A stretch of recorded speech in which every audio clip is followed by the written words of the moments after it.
মানবতার মহান মুক্তিদূত আকায়ে নামদার তাজদারে মদিনা আপনার আমার প্রিয় রাসূল জনাবে মুহাম্মদুর রাসূলুল্লাহ সাল্লাল্লাহু আলাইহি ওয়া আলা আলিহি ওয়া সাহবিহি আজমাইন। সম্মানিত হাজিরিন, আজকের এই জুমা পূর্ব সংক্ষিপ্ত অধিবেশনে আপনাদের কাছে আগত আমাদের সামনে ইসলামের অন্যতম গুরুত্বপূর্ণ একটি বিধান কুরবানি, এর উপরে আমরা সংক্ষিপ্তভাবে কিছু কথাবার্তা আলোচ করব।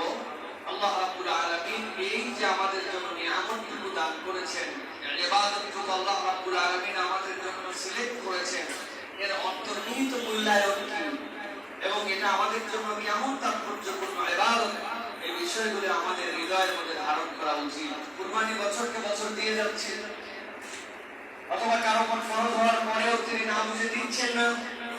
এই বিষয়গুলি যে কত সাংঘাতিক, অথবা আমরা যারা দিচ্ছি তারা কোন ধারণা থেকে দিব, এই বিষয়গুলো হৃদয় থেকে আমাদের ধারণ করা এবং বোঝা ইমানদার মাত্র আমাদের জন্য দায়িত্ব। প্রিয় ভাইয়েরা, আজ আমলে আপনারা দেখতে পাচ্ছেন বাংলাদেশে বিভিন্ন ধরনের ষড়যন্ত্র চলছে। এর মধ্যে একসময় যেটা সাহসও করতো না কেউ, এখন তারা সাহস দেখায় আমাদের কুরবানিকে পশু নিধন বলে, আমাদের কুরবানিকে মানবতার বিরুদ্ধে বলে, আমাদের কুরবানিকে ক্রুয়েলিটি বলে। তারা হাতে করে তলোয়ার নিয়ে, তারা হাতে করে বিভিন্ন ধরনের অস্ত্র নিয়ে তারা যখন শোভাযাত্রা করে সেটা হয় ধর্মীয় অনুষঙ্গ। আর মুসলমান যখন কুরবানি দেয় অথবা কুরবানির সময় যে হাতের মধ্যে মুসলমানদের জবাই করার জন্য যে অস্ত্র লাগে, ওইটা দেখলে তাদের কাছে সন্ত্রাসীর গন্ধ খুঁজে পায়। এর দ্বারা বোঝা যায় এই দেশের বিপক্ষে, আমাদের সংস্কৃতির বিপক্ষে, ইসলামের বিপক্ষে একদল লোক তলে তলে ক্রিয়াশীল, ঠিক না?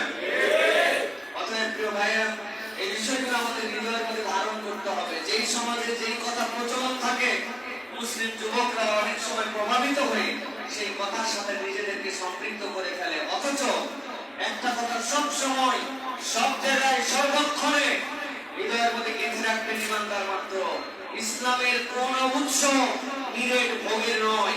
ইসলামের প্রতিটা উৎসব হচ্ছে আল্লাহর পক্ষ থেকে দেওয়া ত্যাগের উৎসব। ইসলামে ভোগের উৎসব নয়, ইসলাম আপনাকে ত্যাগের উৎসব শিখিয়েছে। মুসলমান যাবে ঈদ করার জন্য, ওই ঈদের আগে আল্লাহ রাসূল সাল্লাল্লাহু আলাইহি ওয়াসাল্লাম বলেছেন আগে আদায় করে দাও ফিতরা, কেননা তোমার আনন্দের সাথে সে যেন ভাগীদার হতে পারে। মুসলমান আনন্দ করবে কুরবানিতে, কুরবানির পশু জবে করার পরে একমাত্র আল্লাহর পক্ষ থেকে ইবাদত, যেটা আল্লাহর জন্য করে দেওয়ার পরে আল্লাহ পুরোটা বান্দাকে দিয়ে দেন। আর কোনো ইবাদত নাই, পুরোটা আল্লাহর জন্য করেছেন। আল্লাহ আবার তৎক্ষণাৎ আপনাকে পুরোটা হাদিয়া করে দিয়েছেন। আল্লাহর জন্য পশু কুরবানি করেছেন, পশু আপনার, কিন্তু নিরেট আপনার কেবল খাওয়ার নয়, এটা তারা সমাজের সকল স্তরের মধ্যে ভালোবাসা ছড়াই দেওয়ার জন্য এই বিধান। অথচ ইসলামের কোন বিধান কেবলমাত্র ভোগের নয়, ইসলামের বিধান হচ্ছে ত্যাগের বিধান, ঠিক না?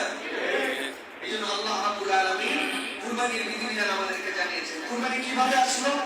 সূরা সাফফাত, সংক্ষিপ্ত কথা, দীর্ঘ আলোচনা আজকে। সূরা সাফফাতের মধ্যে আল্লাহ রাব্বুল আলামিনের একটা বর্ণনা দিয়েছেন। আল্লাহ রাব্বুল আলামিন কোরআনুল কারীমের মধ্যে বলেছেন তার একজন পয়গম্বর ছিলেন, যে ইতিহাস সকলেই জানি আমরা, ইব্রাহিম আলাইহিস সালাম।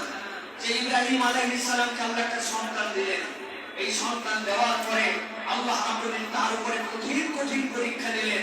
পরীক্ষা নম্বর 1 ছিল তার মাকে সহ হাজেরাকে সহ আল্লাহ রাব্বুল আলামিন বললেন আপনি এখানে খেতে আসেন, খানায় খাবার কখনো নির্মাণ হয় নাই, কিন্তু জাজিরাতুল আরবের এই জায়গাটাতে তাকে রেখে আসেন।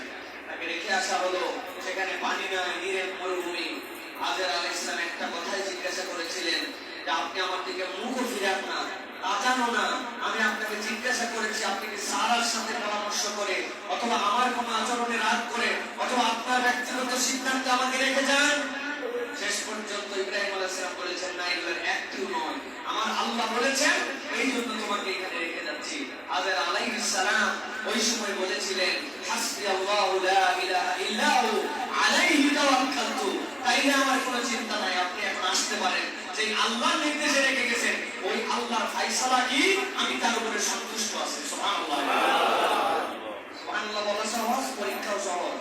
কিন্তু আপনাকে যদি বলা হয় এই যে 250 গ্রাম পানি দেওয়া হলো, আগামী 3 দিন এইটুকুতেই খাওয়া লাগবে, এইটুকুতেই বাকি কাজ সারা লাগবে, তখন সুবহানাল্লাহর একটা ছোট্ট পরীক্ষা হয়ে যাবে। নিজেদের উপর নিজেরা নির্ধারণ করে নেবেন 1 লিটার পানি, এই পানিতে আমি 3 দিন